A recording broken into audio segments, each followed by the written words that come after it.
राष्ट्र सर्वप्रथम, राष्ट्र सर्वप्रथम, राष्ट्र सर्वप्रथम, राष्ट्र सर्वप्रथम। राष्ट्र सर्वप्रथम की बात कार्यक्रम में आप सभी राष्ट्रवासियों का हार्दिक स्वागत है।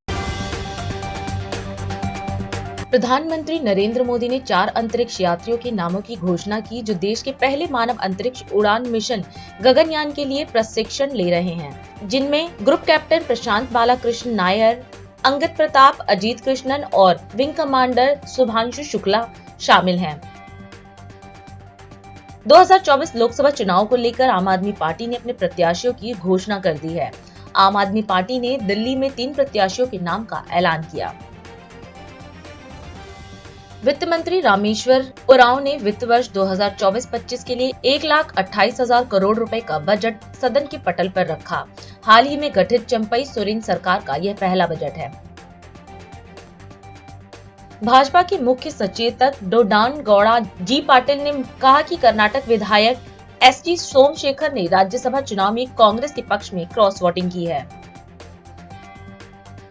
कांग्रेस ने दावा किया कि प्रधानमंत्री नरेंद्र मोदी भले ही अपनी गारंटी का बखान करे, लेकिन सच्चाई यह है कि आज ग्रामीण अर्थव्यवस्था संकट में है।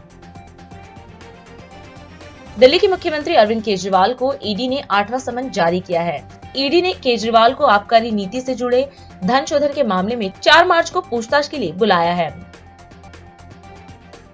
लोकसभा चुनाव से पहले गुजरात में कांग्रेस को उस समय बड़ा झटका लगा जब उसके राज्यसभा सदस्य एवं पूर्व केंद्रीय मंत्री नारायण राठवा अपने बेटे और कई समर्थकों के साथ भारतीय जनता पार्टी में शामिल हो गए। मेरठ जिले में एक टायर कारखाने में सुबह बॉयलर के फटने से 2 कर्मचारियों की मौत हो गई और अन्य 3 घायल हो गए। राजधानी दिल्ली के लोकनायक अस्पताल में रात आग लग गई, जिसके बाद मरीजों को इमारत से सुरक्षित बाहर निकाल लिया गया। विश्व हिंदू परिषद के अंतर्राष्ट्रीय कार्यकारी अध्यक्ष पद पर एक बार फिर आलोक कुमार का निर्वाचन किया गया है। इसी के साथ ही विश्व में हिंदुओं के सबसे बड़े संगठन में कई और पदों पर नियुक्तियां की गई हैं। प्रधानमंत्री नरेंद्र मोदी ने केरल के तिरुवनंतपुरम में विक्रम साराभाई अंतरिक्ष केंद्र का दौरा किया और लगभग 1800 करोड़ रुपए की 3 महत्वपूर्ण अंतरिक्ष बुनियादी ढांचा परियोजनाओं का उद्घाटन किया। पीएम मोदी ने गगनयान मिशन की प्रगति की भी समीक्षा की और नामित 4 अंतरिक्ष यात्रियों को अंतरिक्ष यात्री पंख प्रदान किए। इस दौरान सभा को संबोधित करते हुए पीएम ने कहा कि प्रत्येक राष्ट्र की विकास यात्रा के अपने क्षण होते हैं, जो न केवल वर्तमान बल्कि भविष्य की पीढ़ियों को भी परिभाषित करते हैं।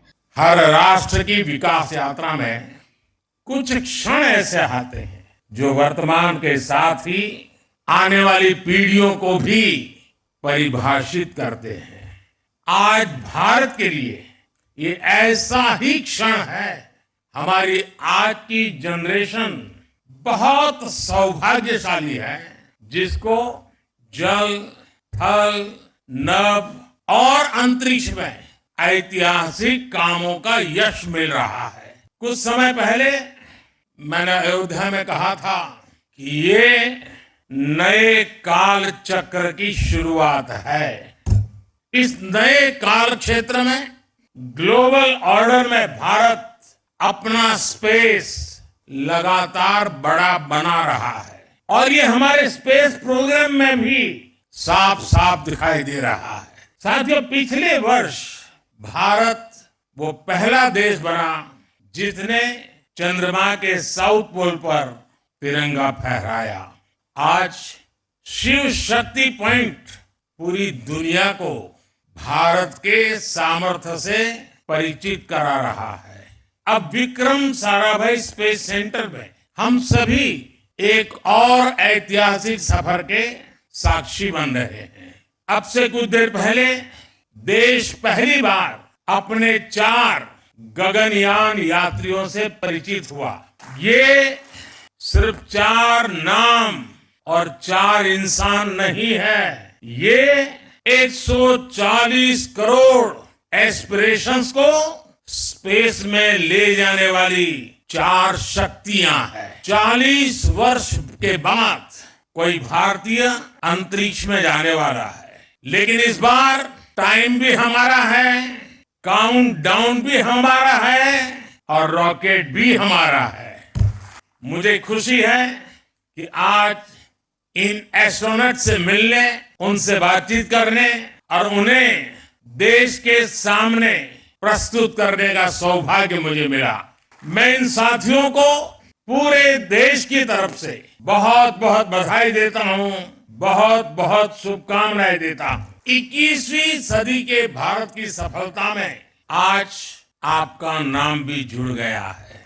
आप आज के भारत का विश्वास है, आप आज के भारत का शौर्य है, साहस है, अनुशासन है। आप भारत का गौरव बढ़ाने के लिए, अंतरिक्ष में तिरंगा लहराने के लिए पिछले कई वर्षों से दिन रात परिश्रम कर रहे हैं। आप भारत की उस अमृत पीढ़ी के प्रतिनिधि हैं जो चुनौतियों को चुनौती देने का जज्बा रखती है। आपके कड़े ट्रेनिंग मॉड्यूल में योग का एक बड़ा रोल है।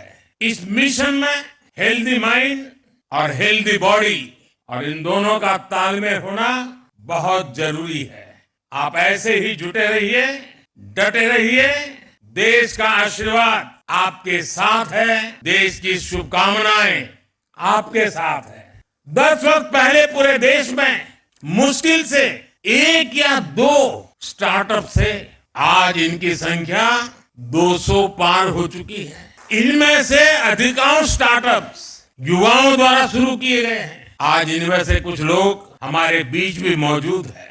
मैं उनके विजन, उनके टैलेंट और उनकी उद्यमता की सराहना करता हूं। हाल ही में हुए स्पेस रिफॉर्म्स ने इस सेक्टर को नई गति दी है। पिछले हफ्ते ही हमने स्पेस में FDI पॉलिसी भी जारी की है। इसके तहत स्पेस सेक्टर में 100% फॉरेन इन्वेस्टमेंट को भी मंजूरी दे दी गई है। इस रिफॉर्म से दुनिया के बड़े बड़े स्पेस संस्थान भारत आ पाएंगे और यहाँ के युवाओं को पूरी दुनिया के सामने अपना टैलेंट दिखाने का मौका मिलेगा। साथियों, हम सब ने मिलकर 2047 तक भारत को विकसित राष्ट्र बनाने का संकल्प लिया है। इस संकल्प को सिद्धि तक पहुंचाने में स्पेस सेक्टर की भूमिका बहुत बड़ी है। मैं एक बार फिर आप सभी को अनेक अनेक शुभकामनाएं देता हूं। टीम गगनयान को विशेष रूप से 140 करोड़ देशवासियों की तरफ से शुभकामनाएं देता हूं। फिर एक बार आप सबको शुभकामनाएं देते हुए बहुत बहुत धन्यवाद। उत्तराखंड विधानसभा के देहरादून स्थित विधान भवन में राज्य के वित्त मंत्री डॉक्टर प्रेमचंद्र अग्रवाल ने वर्ष 2024-25 का वार्षिक बजट प्रस्तुत किया। इस बजट में कुल 89,230 करोड़ रुपए की व्यवस्था की गई है। इस साल के बजट में धामी सरकार ने महिला कल्याण के लिए 574 करोड़ की राशि का प्रावधान किया है। वहीं उत्तराखंड के वित्त मंत्री प्रेमचंद्र अग्रवाल ने कहा कि यह बजट समग्र विकास के लिए है। यह बजट उत्तराखंड के विकास के लिए एक संतुलित बजट है।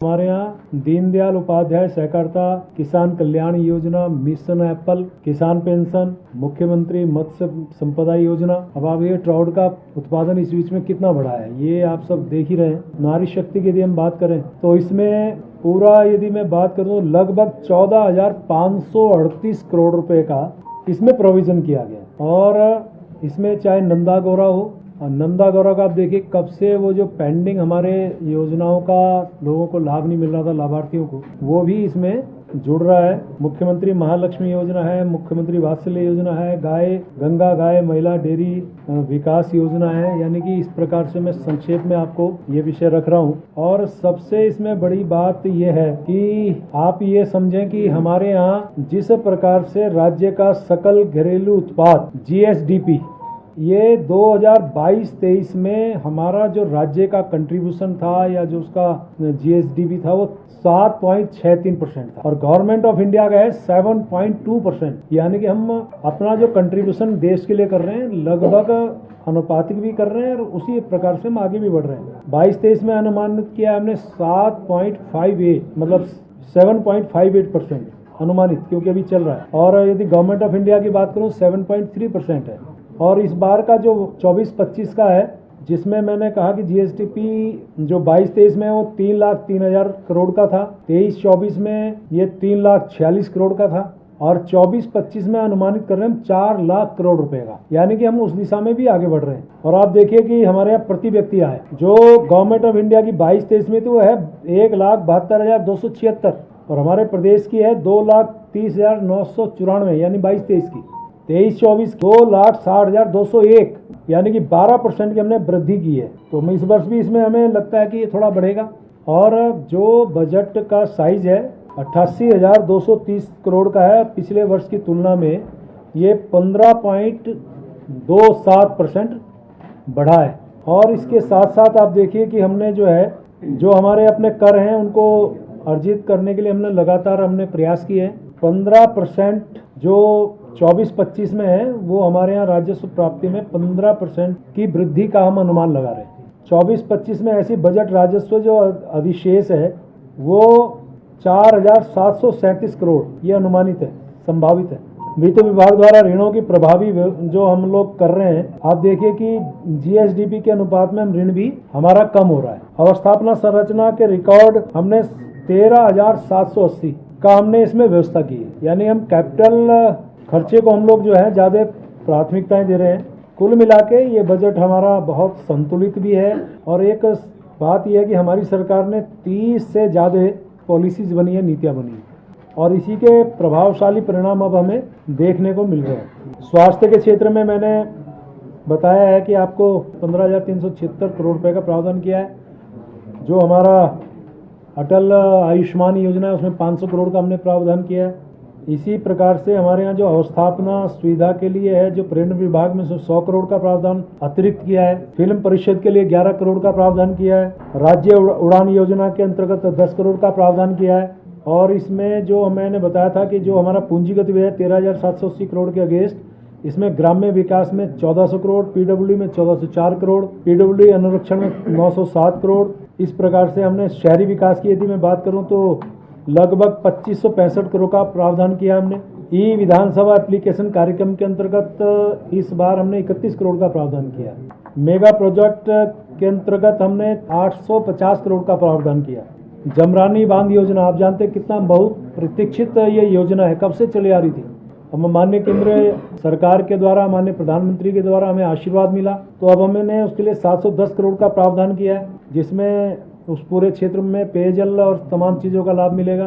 सौंग परियोजना जो हमारे यहीं पे है, इसमें भी बहुत बहुप्रतीक्षित ये योजना है। अनेकों चीज़ों पे उसको लाभ मिलेगा। पेयजल है, सिंचाई है, पर्यटन है, उसमें हमने 300 करोड़ का प्रावधान किया है। लखवाड़ परियोजना में 250 करोड़ का प्रावधान किया है। अभी मैंने आपको बताया कि जो 38वें राष्ट्रीय खेल हो रहे हैं उसमें 250 करोड़ का प्रावधान किया है। ये युवाओं को समर्पित कह सकते हैं, हम अपने खिलाड़ियों को समर्पित कह सकते हैं। पूरे देश भर के यहाँ पे खिलाड़ी आएंगे। यूनिटी मॉल ये एक नया कंसेप्ट है, इसमें 157 करोड़ का हमने प्रोविजन किया है। तो यानी कि मैं कह सकता हूँ कि ये सारी चीज़ों की यदि मैं बात करूँ तो एक अच्छा बजट देने का हमने प्रयास किया है। तो मुझे लगता है कि आने वाले टाइम पे इसका असर भी दिखाई देगा। अभी समय है एक ब्रेक का, हम चलते हैं ब्रेक पर, आप कहीं जाए नहीं, छोटा सा break. Powered by Kamal Buildtech Private Limited, fulfilling promises. With our professional team and experience of delivering projects, in past we guarantee you peace of mind and top quality work in an affordable price. और अधिक खबरों के लिए आप हमारे YouTube channel दैनिक India दर्पण को अभी सब्सक्राइब करें और नोटिफिकेशन के लिए बेल आइकन को प्रेस करना ना भूलें। राष्ट्र सर्वप्रथम की बात कार्यक्रम में ब्रेक के बाद एक बार फिर आप सभी राष्ट्रवासियों का स्वागत। दिल्ली में बढ़े हुए पानी के बिल के लिए वन टाइम सेटलमेंट स्कीम को लेकर दिल्ली सरकार और बीजेपी आमने सामने है। इसी कड़ी में आप मंत्री सौरभ भारद्वाज ने एक प्रेस वार्ता को संबोधित किया। इस दौरान मीडिया को संबोधित करते हुए भारद्वाज ने वन टाइम सेटलमेंट स्कीम के विषय में विस्तार में चर्चा की और केंद्र सरकार व LGV सक्सेना से अपील की कि इस स्कीम को जल्द ही प्रोसेस कराएं ताकि इसे कैबिनेट के सामने पेश किया जा सके। जैसा कि मुख्यमंत्री जी ने बताया था कि किस तरीके से कैबिनेट नोट को रोका जा रहा है, आज मैं उसकी जो लेटेस्ट जो उसमें हुआ है, कल जो उसमें हुआ है, वो आपको जानकारी देने के लिए आया हूं। 13 जनवरी 2023 को ये one time settlement scheme Delhi जल बोर्ड की बोर्ड मीटिंग में पास हो गई। 25 जनवरी 2024 को, आज से 1 महीने से भी ज़्यादा पहले, इसको ये कह के फाइनेंस डिपार्टमेंट में भेजा गया कि आप अपनी कमेंट्स दे दें। अब कोई विभाग अपनी कमेंट्स देने में कितना दिन लगा सकता है? 2 दिन, 4 दिन, 5 दिन, 1 हफ्ता, 2 हफ्ता। 25 तारीख को कमेंट्स के लिए भेजा गया और कहा गया कि जल्दी कमेंट्स दे दें। 5 फरवरी 2024 यानी कि उसके 10 दिन बाद फाइनेंस डिपार्टमेंट के एक अफसर ने चिट्ठी लिख के कहा कि हमें ओरिजिनल फाइल दे दो। हालांकि ओरिजिनल फाइल से, जल बोर्ड की ओरिजिनल फाइल से कोई फाइनेंस का लेना देना नहीं है। उनको तो जो कैबिनेट नोट है उसके ऊपर अपनी कमेंट्स देनी है। खैर, उन्होंने मांगी और हमने उनको फाइल 9 फरवरी 2024 को वापस भिजवा दी। फिर उन्होंने उसके ऊपर क्वेरी लगा दी। क्वेरी का जवाब भी फाइनेंस मिनिस्टर ने दे दिया और फाइनेंस डिपार्टमेंट की तरफ से कमेंट्स फाइनेंस मिनिस्टर ने दे दिए। उसके बाद अर्बन डेवलपमेंट डिपार्टमेंट के एसीएस साहब ने कह दिया कि हम फाइनेंस मिनिस्टर के कमेंट्स को नहीं मानते, हमें फाइनेंस डिपार्टमेंट के प्रिंसिपल सेक्रेटरी के कमेंट्स चाहिए। हमने 9 तारीख को पूरी की पूरी फाइल देके कहा कि 12 तारीख तक कमेंट्स दे दें और 14 फरवरी तक इसको कैबिनेट में ले आएं। कैबिनेट में 14 तक नहीं आया। 15 तारीख को एलजी साहब से मैं, मुख्यमंत्री जी और जल बोर्ड की अध्यक्षा यहीं विधानसभा में एलजी साहब से मिले। एलजी साहब से बातचीत हुई। ये तय हुआ कि आप, यानी कि हम, सीएस को डायरेक्शन दें कि इस कैबिनेट नोट को अगले हफ्ते जल्द लेके आए, अर्ली नेक्स्ट वीक। 15/2/2024 को ये डायरेक्शन भी मुख्य सचिव महोदय को दे दी गई मेरे द्वारा। उसमें बता दिया गया कि एलजी साहब से डिस्कशन हुआ है, अब आप इसको अगले हफ्ते की शुरू में ले आएं। उस पर कोई कार्रवाई आगे नहीं बढ़ी। 21 फरवरी को दोबारा से मुख्य सचिव महोदय को मेरी तरफ से डायरेक्शन दी गई कि आप इस हफ्ते के अंत तक ले आएं। वो हफ्ता भी खत्म हो गया। अब अगले हफ्ते के मंगलवार में हम बैठे हैं। जब वो हफ्ता खत्म हो गया तो कल सोमवार को दोबारा मुख्य सचिव महोदय को ये डायरेक्शन दी गई है कि अब तक फाइनेंस डिपार्टमेंट के कोई कमेंट्स नहीं आए हैं। क्या कोई सरकार फाइनेंस डिपार्टमेंट के एक अफसर की कमेंट्स के लिए इंतजार करती रहेगी?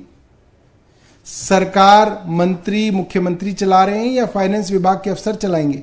लिहाजा मुख्य सचिव जी को दोबारा से डायरेक्शन दी गई है कि अब आप इस हफ्ते के अंत तक या तो फाइनेंस डिपार्टमेंट की कमेंट्स दे दीजिए, नहीं तो फाइनेंस डिपार्टमेंट अपनी कमेंट सीधे कैबिनेट मीटिंग में लेके आ जाए। हम लोग कैबिनेट मीटिंग तय कर रहे हैं क्योंकि 1 महीने से भी ज्यादा हो गया। कोई कितने दिनों तक फाइनेंस डिपार्टमेंट के लिए? ये साफ देखने में आ रहा है अफसर इन फाइलों को प्रोसेस नहीं कर रहे हैं और इन कामों को रोका जा रहा है। ये साफ देखने में आ रहा है। भारतीय जनता पार्टी जो नहीं चाह रहे हैं कि ये स्कीम जो है दिल्ली के अंदर आए और कंज्यूमर्स को इसका फायदा हो। इसी तरीके से सिर्फ इसी में नहीं, हमने हेल्थ डिपार्टमेंट के मामलों में भी देखा कि जहां जहां हेल्थ सेक्रेटरी ने हेल्थ डिपार्टमेंट के पैसे रोके, बार बार एलजी महोदय को सबूतों के साथ चिट्ठी लिखने के बावजूद भी उन्होंने उसके ऊपर कार्रवाई नहीं की है। तो हम दोबारा से ये केंद्र सरकार और एलजी साहब से अपील करेंगे कि इस जनता की भले के लिए लाने वाली स्कीम को जल्द से जल्द वो प्रोसेस करा के कैबिनेट के सामने लेके आए। झारखंड सरकार ने विधानसभा में वित्त वर्ष 2024-25 के लिए 1,28,000 करोड़ रुपए का बजट पेश किया। इस दौरान वित्त मंत्री रामेश्वर उरांव ने कहा कि यह बजट गरीबों, किसानों, आदिवासियों और महिलाओं सहित समाज के हर वर्ग की आकांक्षाओं को पूरा करेगा और राज्य के समग्र विकास को गति देगा। वित्त मंत्री ने कहा कि सरकार ने कृषि ऋण माफी योजना के तहत सीमा को बढ़ाकर 2 लाख रुपए करने और राज्य खाद्य सुरक्षा कार्यक्रम के तहत 5 लाख अतिरिक्त लाभार्थियों को शामिल करने की घोषणा की है। इस साल की जो नई घोषणाएं है उस पर शुरू करता हूं। पहला, कृषि विभाग का। आप जानते हैं कि पहले हम लोग 50,000 तक का ऋण माफ किए थे, तो इस बार हम लोग 50,000 से ऊपर 2 लाख तक का ऋण माफी की योजना पर काम करेंगे। ग्रामीण विकास में दूसरा घोषणा है, ग्रामीण विकास में अबू आवास का। आप सभी जानते हैं, बहुत ज्यादा बोलना नहीं है।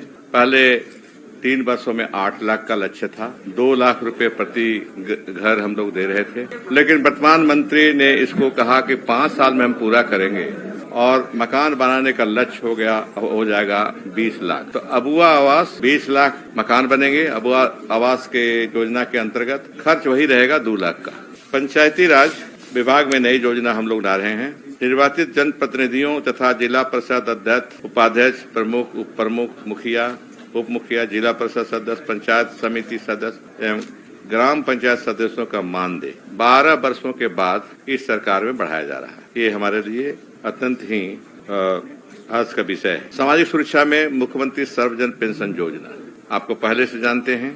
नया चीज यही हुआ है, आप जानते हैं उसमें भी पहले जो सर्वजन योजना के तहत उम्र सीमा 60 और 60 से ऊपर वाले की थी, उसमें एक्सेप्शन करते हुए हम लोगों ने ST, SC और महिला वर्ग के लिए उम्र सीमा 50 साल रखे। इससे टारगेट हमारा लगभग दोगुना होने जा रहा है। 20-21 लाख सर्वजन पेंशन मिलता था, वो बढ़ करके 39-40 लाख हो जाएगा। इतने लोग लाभान्वित इससे होंगे। महिला एवं बाल विकास में 2025 में 2500 आंगनबाड़ी केंद्र भवन का निर्माण कराएगी सरकार। जहां पहले से भवन नहीं था, चलाए जाते थे आंगनबाड़ी केंद्र, वहां पर मकान बनेगा 24-25 के वित्तीय वर्ष में। स्कूली शिक्षा, राज्य सरकार द्वारा 325 प्रखंड स्तरीय लीडर स्कूल का संचालन आगामी शैक्षणिक सत्र 24-25 से आरंभ करने का लक्ष्य है। राज्य सरकार द्वारा सभी 325 प्रखंड स्तरीय विद्यालयों का संचालन शैक्षणिक सत्र 24-25 में प्रारंभ करने की योजना प्रकार किया जा रहा है। साथ ही 4036 पंचायत स्तरीय विद्यालयों को अगले 2 वर्षों में आदर्श विद्यालय के रूप में विकसित करने का लक्ष्य है।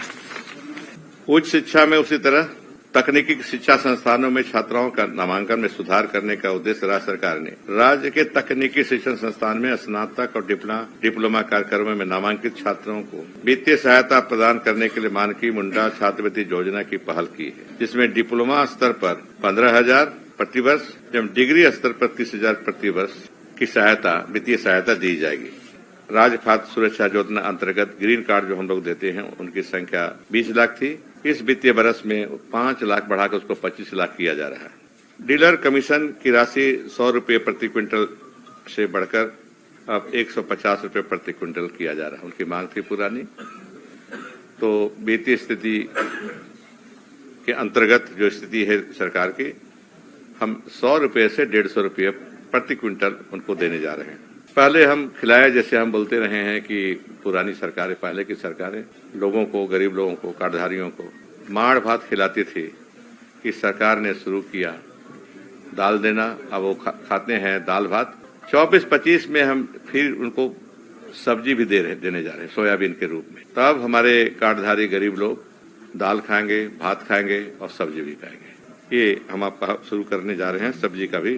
पथ निर्माण में कोर रोड नेटवर्क कनेक्टिविटी विकसित करने के निर्धारित लक्ष्य के तहत नए पथों को शामिल करने का प्रस्ताव है, जिनका उन्नयन न्यूनतम इंटरमीडिएट लेन कॉन्फ़िगरेशन के रूप में किया जाएगा।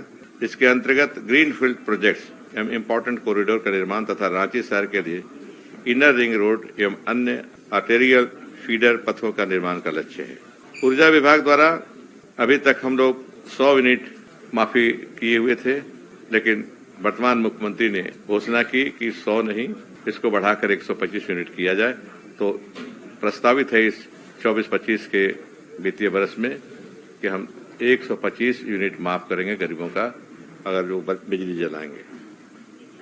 ऊर्जा के क्षेत्र में और पतरातू में 4000 मेगावाट के सुपर थर्मल पावर प्लांट स्थापित करने की प्रक्रिया चल रही है। और अंत में करना चाहूंगा, आप गवाह हैं कि फिजूल खर्ची 4 साल में कभी नहीं, कहीं नहीं हुई।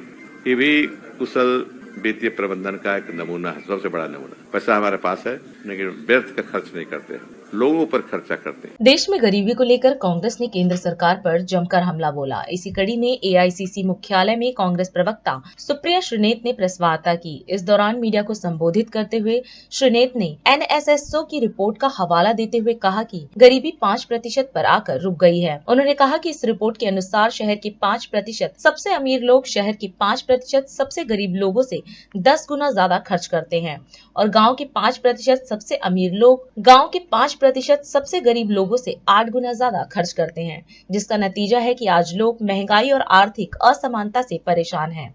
अब लगातार सरकार का नीति आयोग इस देश को और दुनिया को यह समझाने पर, यह सिद्ध करने पर तुला हुआ है कि नरेंद्र मोदी सरकार ने गरीबी का सफाया कर दिया है। इस देश के नीति आयोग ने अब यह सिद्ध करने का बीड़ा उठा लिया है कि देश में गरीबी नहीं है। और एक बिल्कुल चौंकाने वाला आंकड़ा आया है, जिसके चलते नीति आयोग ने, एनएसएसओ का यह आंकड़ा आया, उसमें कहा है कि गरीबी 5% पर आकर टिक गई है। 5% पर गरीबी आ गई है, मतलब अब सिर्फ 7 करोड़ लोग गरीब है, बाकी माला माल है। याद रहे कि 11 साल बाद ये जो उपभोक्ता व्यय, जो कंजम्पशन एक्सपेंडिचर का सर्वे है, 11 साल के अंतराल के बाद आया है। हर 5 साल पे आना होता है। ताल ठोक कर बोला जा रहा है 5% ही अब गरीब इस देश में रह गए हैं। लेकिन अगर इन्हीं की रिपोर्ट आप मान लीजिए तो देखिएगा असलियत क्या है। असलियत यह है कि इस देश के सबसे गरीब 5% लोग अपनी दिन की गुजर बसर सिर्फ और सिर्फ 46 रुपए रोजाना पर कर रहे हैं। उसमें उनका भोजन है,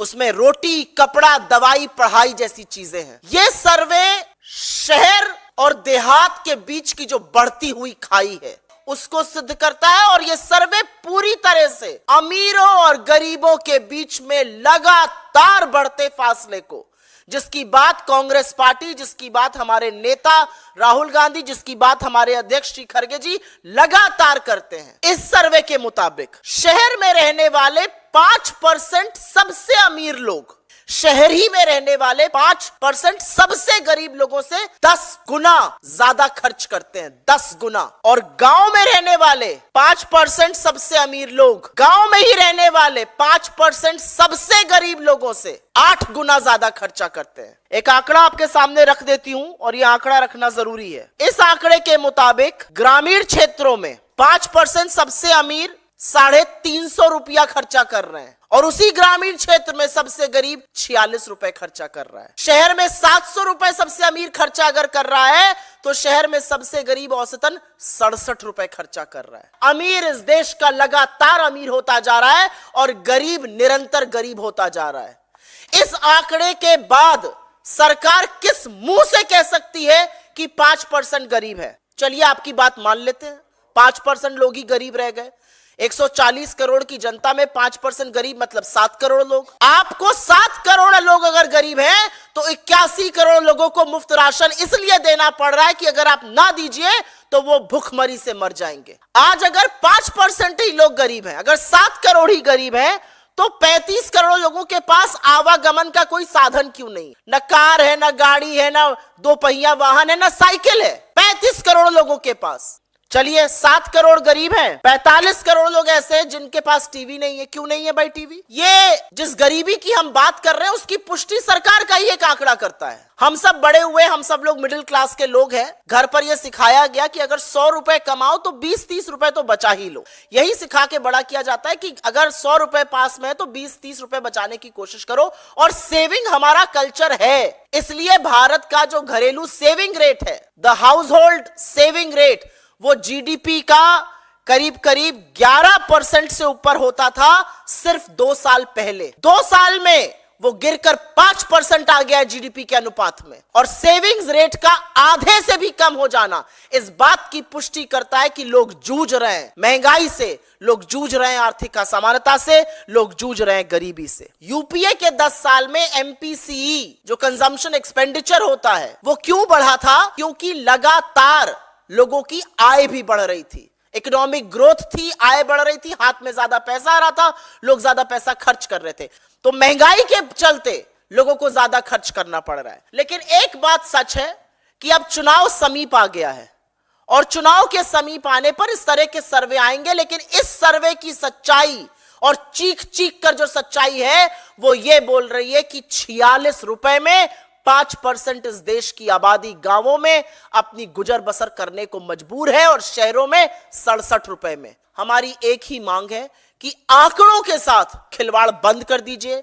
अपने नैरेटिव के लिए इस देश की आंकड़ों की साख पर प्रहार मत कीजिए। और अधिक खबरों के लिए आप हमारे YouTube चैनल दैनिक इंडिया दर्पण को अभी सब्सक्राइब करें और नोटिफिकेशन के लिए बेल आइकन को प्रेस करना ना भूलें। आज हम इस कार्यक्रम में आपसे विदा लेते हैं। आप अन्य खबरों के लिए बने रहे। राष्ट्र सर्वप्रथम, वंदे मातरम, जाग उठा है भारत। राष्ट्र सर्वप्रथम, राष्ट्र सर्वप्रथम, राष्ट्र सर्वप्रथम, राष्ट्र सर्वप्रथम।